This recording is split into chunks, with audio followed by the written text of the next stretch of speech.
Congrats sir మీకు కూతురు పుట్టింది. ఎందుకు రాగా కూతురు పుట్టి ఆనందపడాలి. మనకేంటి మా కూతురు పుట్టాను అలా అనుకోకూడదు. కొన్ని రోజుల తర్వాత అమ్మ నాకు బొమ్మలు తీపిస్తావా? అలాగే నాకు తీపిస్తావా? దిగి బొమ్మలు ఎక్కడ దాన్ని అలాగే నాకు కొత్త బట్టలు కూడా తీపిస్తావా? అలాగే ఆమె కొడుకు నాకు కూడా తీపిస్తావా? నీకెందుకు కొత్త బట్టలు? అయితే అమ్మాయికి ఎందుకు తీపిస్తున్నారు? అన్న అంటే 10 మంది తిరిగాడు కాబట్టి కొత్త బట్టలు కావాలి. దిగి ఇంట్లో ఉండే దానివి. అయితే నేను కూడా తీపిస్తాను. నీకు చిన్నపిల్ల నీకు తెలీదు. అమ్మని ఇంట్లో కూర్చోదు.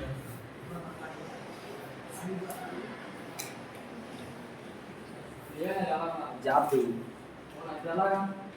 ఇంటి అవసరాలని జాగ్రత్తగా అదుపులో పెట్టుకోవాలి. ఏమైంది రాగా జాబ్ ఇంటి ఖర్చులు అవన్నీ ఎలా భరించాలి? నీకేమన్నాయి పిల్లలు వాళ్ళ ఇద్దరు చదువులు ఇంటి బాధ్యత. సరే ఈరోజు రాత్రి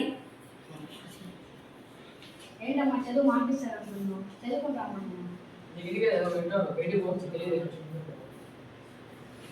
కొన్ని సంవత్సరాల తర్వాత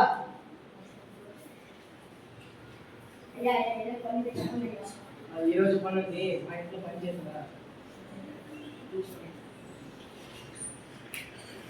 ఏంటి ఇలా పని చేస్తున్నావు నువ్వు? నేను పనులు పెట్టుకున్నాను. ఫస్ట్ ఇంట్లో పెడిపో. పని చేస్తావా?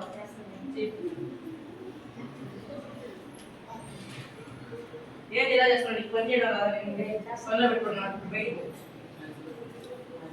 ఈరోజు రాత్రి అంటే అలా కష్టపడి పని చేసుకోవాలి. అప్పుడు తెలియదు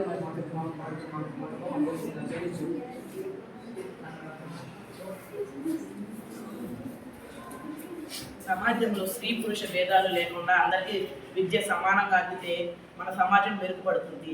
ఈ అద్భుత అవకాశాన్ని మాకు అందించినందుకు ధన్యవాదాలు.